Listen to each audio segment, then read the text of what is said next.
Hello friend, now I will show you how to set the AC power failure notification on the W18 alarm panel.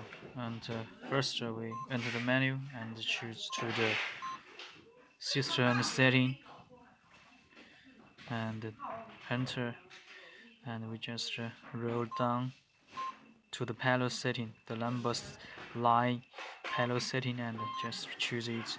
And you can see panel setting first LCD safe, and we just second temper ready to arm means set illegal alarm notification and the AC failure.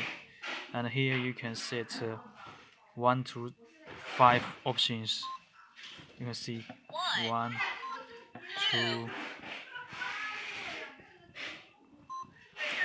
3, 4, 5. And the different number means different set. And if you set 0, it means you just turn off the AC power failure notification. Thank you for watching.